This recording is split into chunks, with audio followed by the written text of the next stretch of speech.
IDTV మన ఉనికి మన వాణి. నమస్తే, వెల్కమ్ టు ఐడిటీవీ.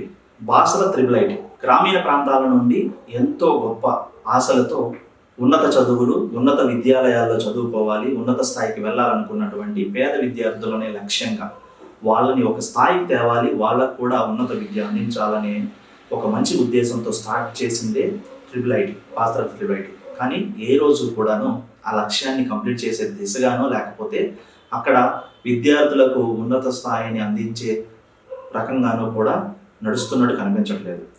ఎప్పుడు చూసినా సరే ధర్నాలు, ఆందోళనలు, విద్యార్థులు ఏదో ఒక సమస్యతో ధర్నాలు లేకపోతే ఆందోళనలతోనే కాలం కాస్త గడిచిపోతుంది.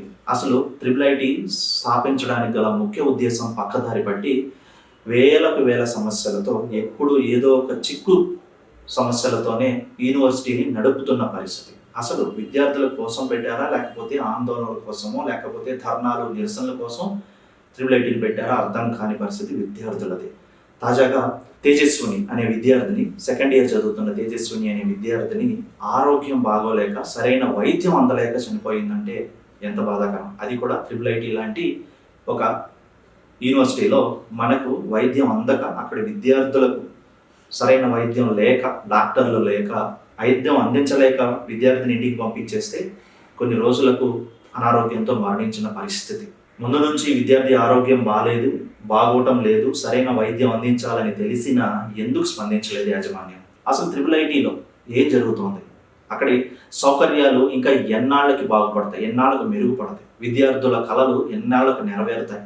విద్యార్థులు అనుకున్నది చదువుకొని బయటకి అడుగుపెట్టే ఇది పక్కన పెడితే ఎప్పుడు ఏ సమస్య వస్తుంది, ఏ ఫెసిలిటీస్ మీద ధర్నాలు చేయాలి, ఏ సౌకర్యాల మీద నిరసనలు చేయాలో తెలియని పరిస్థితి అక్కడ విద్యార్థులది.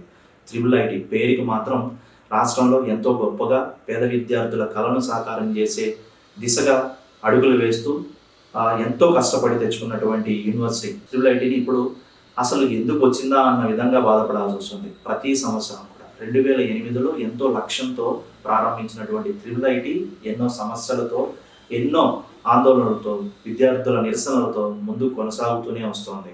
కాంగ్రెస్ పార్టీ, బీఆర్ఎస్ పార్టీ హయాంలో ఎన్నో ధర్నాలు, ఎన్నో ఆరోపణలు చేస్తూ వస్తూ పట్టించుకోవడం లేదు. విద్యార్థులు అంటే అంత చులకన, విద్యార్థుల ప్రాణాలంటే అంత లెక్కలేదా అని చెప్పుకొస్తున్న కాంగ్రెస్ పార్టీకి ఇప్పుడు మరి అధికారంలోకి రాగానే త్రిబుల్ ఐటీ సమస్యలు గుర్తుకు రావడం లేదా, త్రిబుల్ ఐటీ అనేది అసలు ఉందా లేదా అనేది మర్చిపోయిన పరిస్థితి. ఆనాడు ధర్నాలు, నిరసనలు, బీఆర్ఎస్ మీద, అధికారంలో ఉన్న బీఆర్ఎస్ మీద ఎన్నో ఆరోపణలు, గొడవలు చేసిన మీరు ఇప్పుడు మరి అధికారం మీదే కదా, మీరు పవర్లోనే ఉన్నారు కదా, ఎందుకు త్రిబుల్ ఐటీ సమస్యల మీద స్పందించడం లేదు? విద్యార్థికి సరైన వైద్యం అందక ఇంటికి పంపించాల్సిన పరిస్థితి అసలు అక్కడ ఎందుకు వస్తుంది? రోజుకొక డాక్టరు లేకపోతే వారానికో డాక్టర్లు మార్చాల్సిన పరిస్థితి ఏమిటి?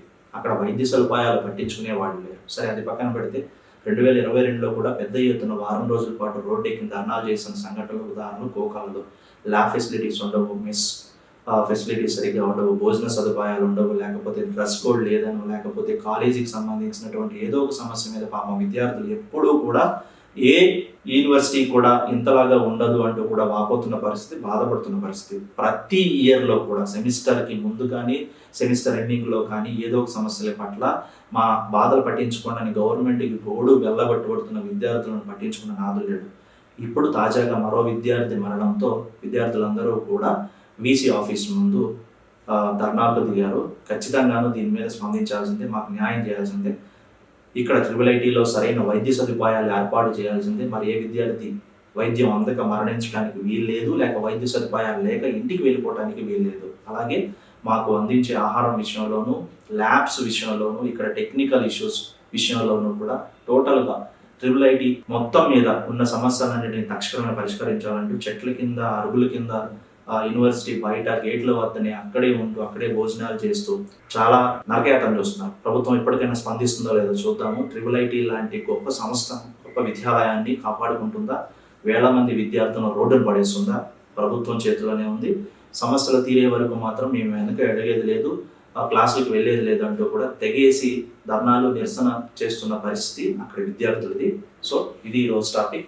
త్రిబుల్ ఐటీ మీద, అక్కడి సమస్యల మీద నిజంగా గవర్నమెంట్ ఇంత అన్యాయంగా, ఇంత నిర్లక్ష్యంగా ఎందుకు ఉంటుంది, ఉండడానికి గల కారణాలు ఏంటనేది కూడా ఇప్పటివరకు బయటికి రాలేదు. మీరు కూడా నిజంగా గవర్నమెంట్ స్పందించాలని అనుకుంటే మాత్రం కామెంట్ రూపంలో మీ అభిప్రాయాన్ని తెలియజేయండి.